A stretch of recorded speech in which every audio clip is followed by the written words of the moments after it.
Namaku Guntur. Aku adalah salah satu karyawan swasta di perusahaan yang ada di kota Bandung. Bisa dibilang aku senang sekali menekuni beberapa pekerjaan. Salah satunya adalah membuat sebuah konten horor bersama teman-temanku. Dan malam ini aku akan menceritakan pengalaman yang mungkin bisa membuat kamu lebih berpikir sebelum melakukan apa yang akan kamu lakukan.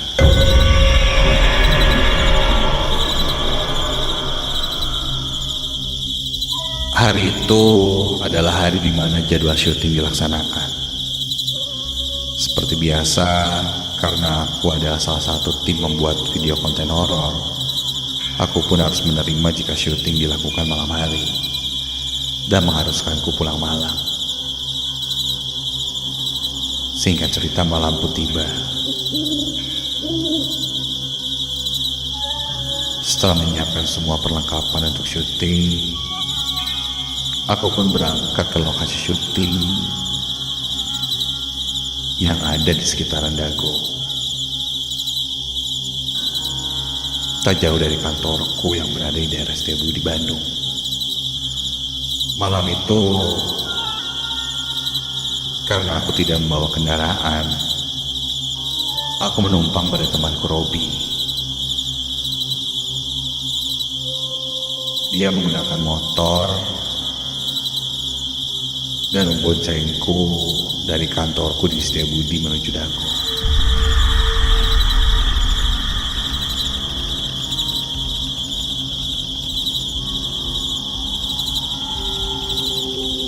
Cuaca malam itu memang sedikit dingin dan berangin. Jika dilihat sih, sepertinya akan turun hujan. Jam 8 malam, temanku Robi yang menyetir, dan nanti pulangnya baru giliranku yang menyetir.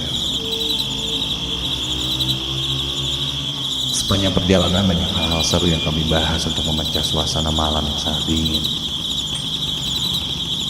Barulah sekitar jam 9 kurang, kami pun sampai di lokasi syuting.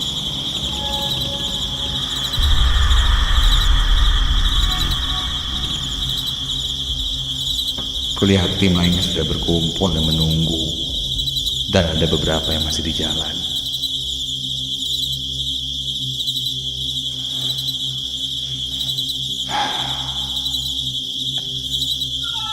Kata pemilik tempat, kami baru bisa mulai syuting jam 10 malam lebih. Jadi kami pun menunggu hingga waktu yang sudah ditentukan.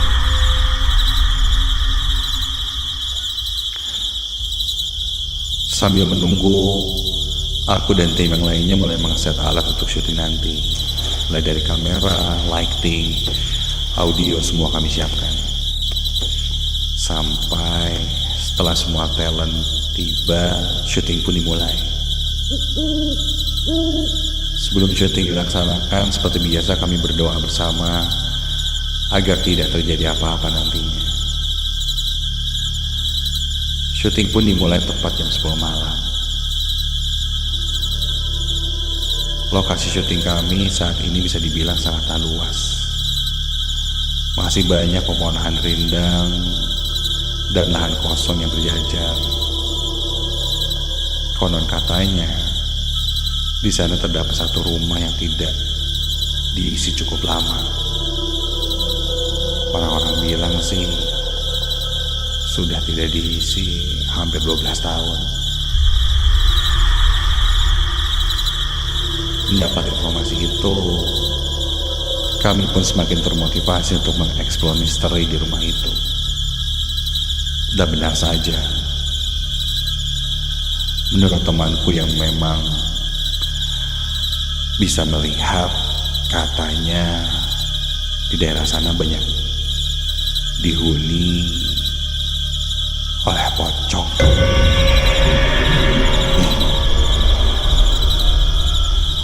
Aku yang tidak bisa melihat, mendengarnya saja sudah merinding. Satu persatu tempat kita eksplor, dan di tengah-tengah syuting temanku Robi berkata, dia seperti melihat bayangan putih di salah satu spot di rumah itu.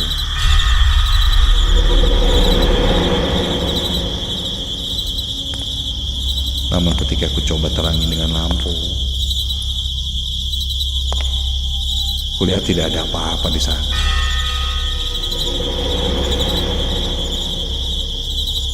Bi, yang bener loh. Lu lihat di mana tadi?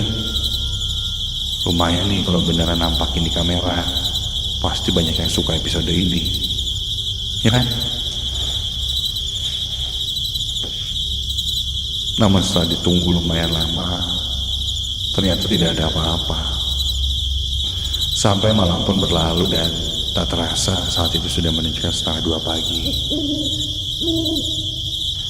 Karena sudah terlalu larut, kami pun menyudahi penelusuran dan memutuskan untuk pulang.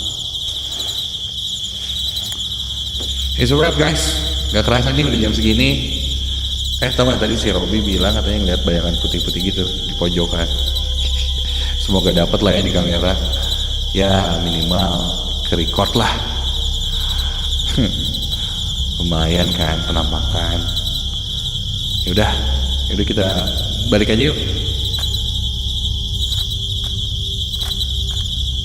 Setelah semua alat dirapihkan, satu persatu dari kami pun pulang. Aku pulang bersama Robi, karena kebetulan kosanku dan Robi memang searah, tidak terlalu jauh. Karena di awal aku sudah sepakat saat pulang aku yang menyetir, aku pun terpaksa menyetir.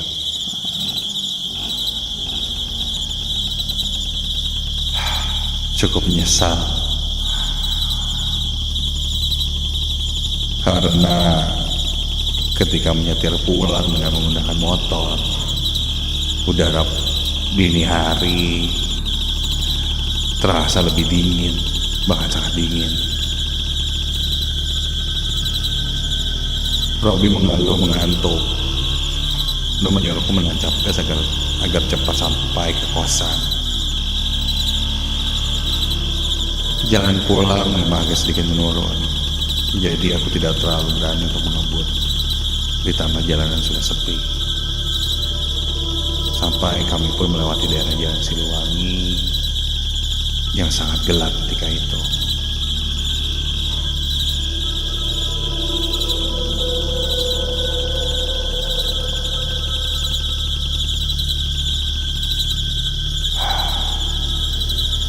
Soal perjalanan, Robi tidak berkata apa-apa, lebih diam dari sebelumnya. Muncul perasaan takut, dan ketika aku lihat ke arah spion untuk memastikan Robi tidak tidur, ternyata aku lihat Robi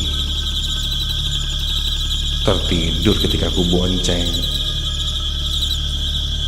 Dan badannya sudah mulai condong dan membuat motor ini oleng. Bi, jangan tidur loh. Waduh, mana sih? Oleng nih motor, untung kagak jatuh loh. Oh, namun.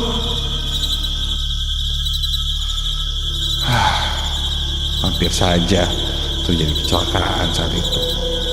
Bisa-bisanya Robi tidur di perjalanan.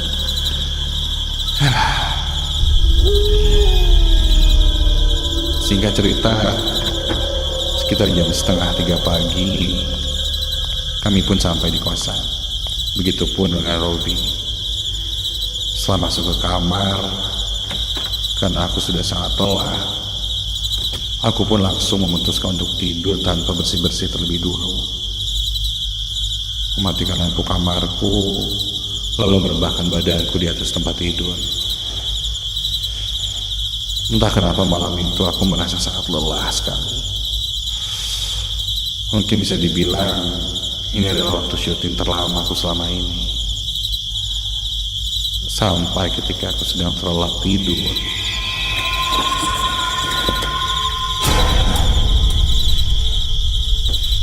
Aku terbangun karena mendengar suara seperti benda bergerak. Ini apa sih itu? Dan ketika ku buka mata, astaga, ku lihat bingkai foto yang ada di tembok kamarku itu bergerak dengan sendirinya. Ku coba fokus untuk melihat, namun karena aku tidak memakai kacamata, penglihatanku agak sedikit kabur. Tapi samar ku lihat pas foto itu memang bergerak. Awalnya mengayun dari kiri ke kanan, dan lama-kelamaan bergerak sangat cepat sampai berputar-putar di dinding.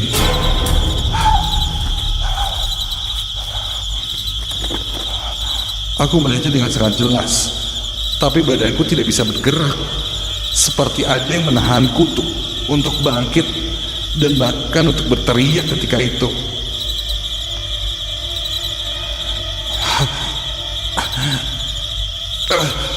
Lama-kelamaan pas foto itu bergerak semakin cepat berputar di tembok. Aku coba sekuat tenaga untuk berontak, menggerakkan badanku sampai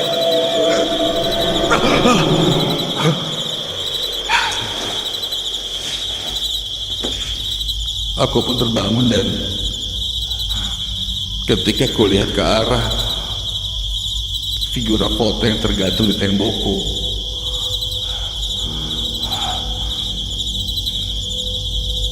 figura itu sudah berhenti berputar, namun memang ada sedikit pergerakan.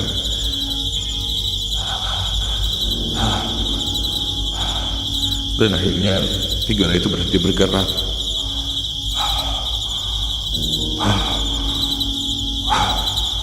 Aku terdiam.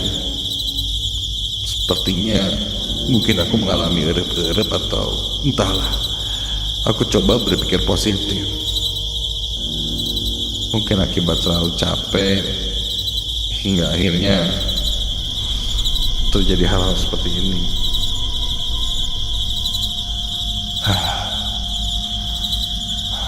Saat aku akan kembali untuk tertidur, tiba-tiba ada yang mengetuk pintu kamar.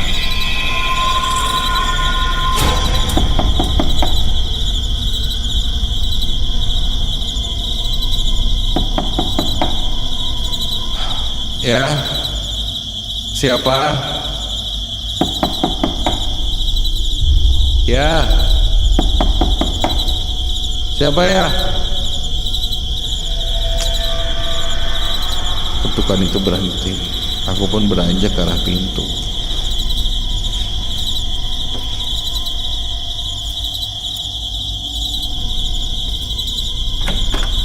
Ketika aku buka pintu, berdiri di depanku seorang laki-laki. Saat itu aku tidak memakai kacamata.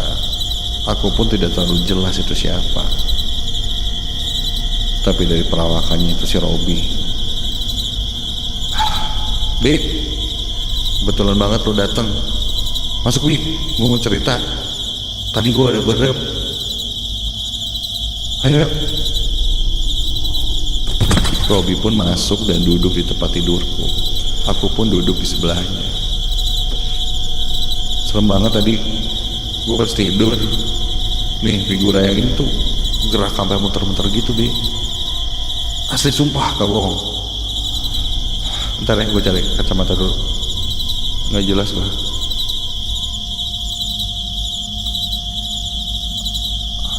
Aku pun mengambil kacamata yang gue simpan di meja dekat tempat tidur agar penglihatanku lebih jelas.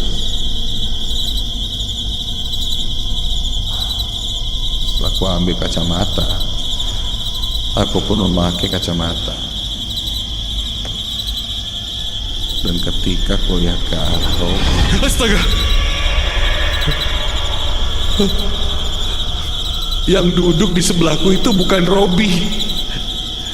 Ketika jelas terlihat dengan kacamataku, yang duduk di sebelahku itu sekarang sesosok pocong yang terbalut kain kafan lusuh dengan wajah yang hitam seperti terbakar. Matanya melirik ke arahku sambil tersenyum. Sosok itu melengak-lengokkan kepalanya sambil melirik ke arahku dan tersenyum menyeramkan.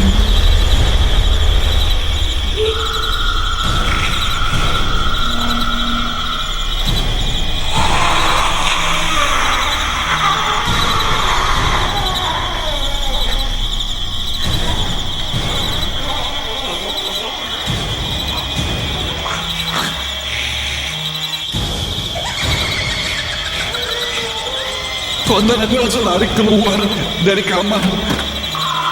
Kakiku sangat lemas. Aku coba terus berlari hingga sampai aku di pos satpam yang ada di depan kosan. Jaga kosan yang mulai panik memberikanku air putih langsung menenangkanku.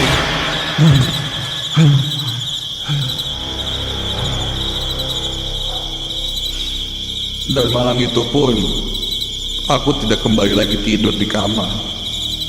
Sampai azan subuh barulah aku berani masuk kembali ke kamar. Keesokan harinya kecil, aku pun menceritakan kejadian semalam pada teman-temanku. Dan setelah kuceritakan, ternyata beberapa temanku pun mengalami kejadian yang sama. Salah satunya Robi, yang katanya didatangi sosok pocong di dalam mimpinya.